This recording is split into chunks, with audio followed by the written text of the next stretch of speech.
नमस्कार दोस्तों, स्वागत आपका हमारे चैनल पर। काश मुझे कुछ सुकून के पल मिल जाए तो मैं अपनी पसंद के गाने सुनूं और किताबें पढूं। वृंदा ने फिर से वही बात कहा जो वह अक्सर रविवार या किसी छुट्टी के दिन कहा करती थी कि हम गृहिणियों का कभी कोई रविवार या छुट्टी का दिन ही नहीं होता। काश हमें भी कभी 2-3 दिनों के लिए घर गृहस्थी के कामों से छुट्टी मिल सकती। और ये बात हमेशा पुष्पा जी और गिरधर जी को चुप जाया करती थी। पर आज बात कुछ और थी। आज सारा परिवार इकट्ठा हुआ था। गिरधर जी और उनकी पत्नी पुष्पा जी के साथ में उनकी बहन विमला भी आई हुई थी। और उन्होंने घर की बहू से जब ऐसा कहते हुए सुना तो उन्हें अपने दिन याद आ गए। सच, वह भी कितना तरस जाती थी कि एक दिन की छुट्टी का हमें भी मिलता। विमला जी ने छूटते ही कहा, बहू ऐसा क्यों कहती हो? अब तो तुम्हारे बच्चे भी बड़े हो गए, किसी दिन तुम भी छुट्टी कर दिया करो। गिरधर जी की बहन विमला जी का परिवार में बहुत मानदान था। 3 बेटों के बाद पैदा हुई बेटी तो वैसे ही खानदान में बहुत ही ज़्यादा भाग्यशाली मानी जाती है। उसके ऊपर से उनका ब्याह बहुत ही नामी गिरामी घराने में हुआ था। साल में एक तो चक्कर व सीतापुर का लगा ही जाती थी। मायके का मुँह किसी भी उम्र में कहाँ छूटता है भला। उन्हें अपने भाई भाभी से तो लगाव था ही, उनकी बहू वृंदा से भी बहुत स्नेह भाव रखती थी। जब भी सीतापुर आती, अपने भाई भाभी की खोज खबर के साथ वृंदा को भी गृहस्थी के कुछ न कुछ नए गुण सिखा जाती थी। वृंदा भी विमला जी की बहुत इज्जत करती थी, क्योंकि स्वभाव से सौम्य और स्पष्टवादी विमला जी कभी भी उसके साथ सास वाला बर्ताव नहीं करती थी। हाँ, तो वृंदा ने तो अपने मन की बात कह दी कि काश हमें मेरे हिस्से भी सुकून का पल आता।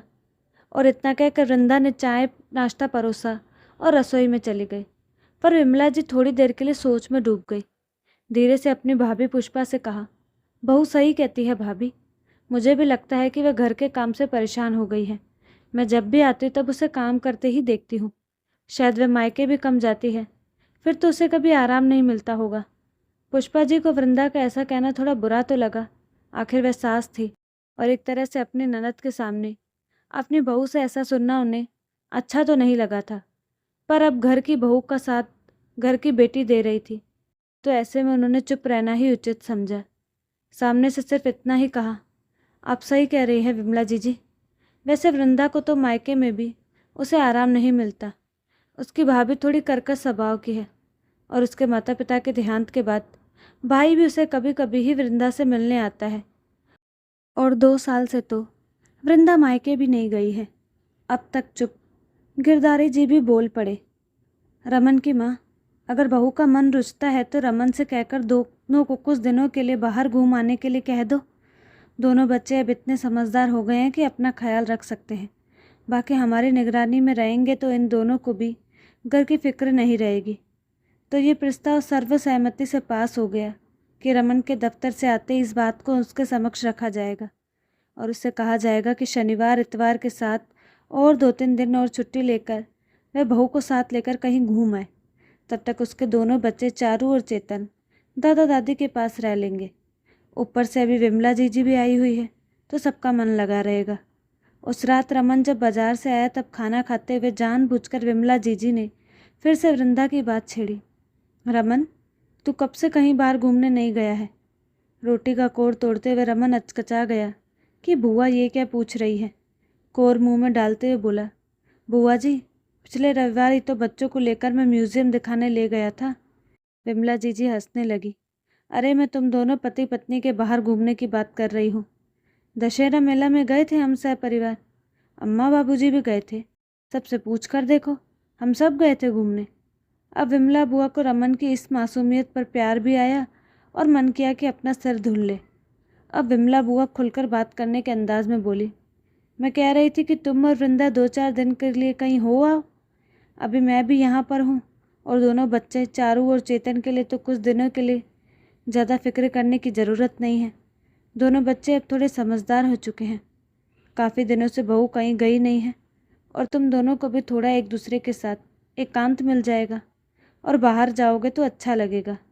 पर बुआ, अभी ऑफिस में काम है और कहाँ जाएं ये समझ नहीं आ रहा। काम तो होता रहेगा, ना हो तो तुम दोनों को भुवनेश्वर का टिकट करा देती हूँ। पुरी, भुवनेश्वर, कोणार्क मंदिर देख आना। अभी कोरोना के बाद थोड़ी सावधानी बरतना, लेकिन घूम कर आओगे तो तुम दोनों को अच्छा लगेगा।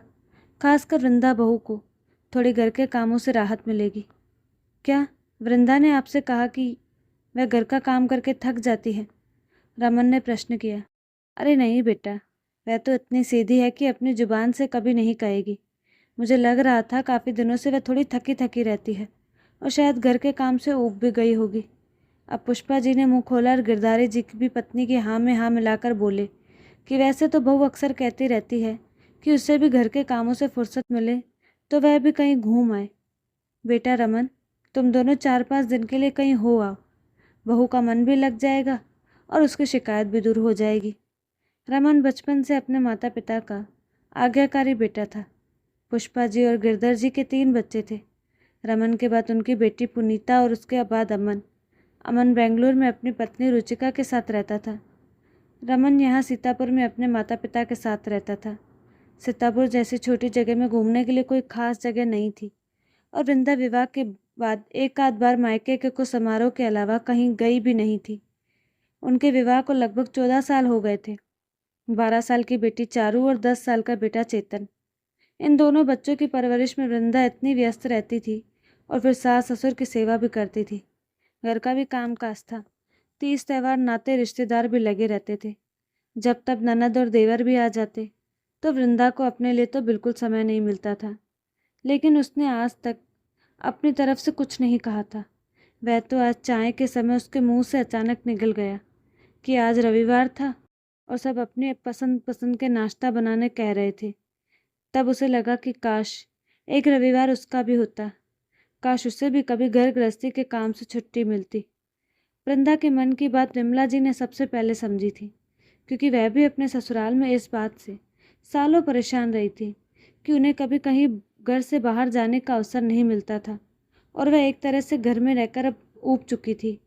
अपनी जिंदगी से जब वह मिलान करने लगी तब वृंदा के जीवन से बड़ा साम्य नजर आया।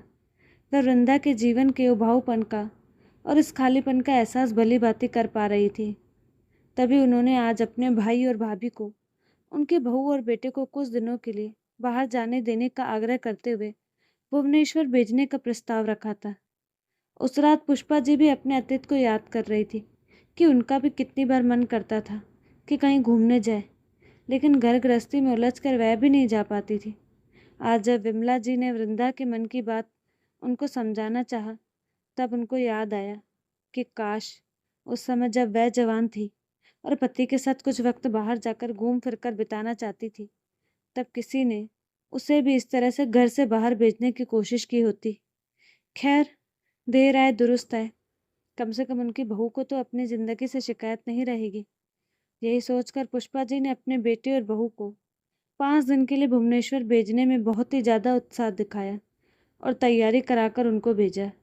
जाते हुए वृंदा के चेहरे की खुशी और दोनों पति पत्नी के एक दूसरे के साथ रहने की ललक तो रमन के चेहरे पर भी दिख रही थी। एक तरह से इन बुजुर्गों के लिए यह एक बहुत बड़ी खुशी की बात थी कि उनकी आगे की पीढ़ी को वह खुशी दे पा रहे थे जो खुशी उन्हें नहीं मिल पाई थी। ये एक ऐसा बदलाव था जिसमें पूरे परिवार की खुशी थी। अब पुष्पा जी ने और गिरधर जी ने एक संकल्प किया था कि साल में एक बार अपने बेटा और बहू को बाहर घूमने जरूर भेजेंगे।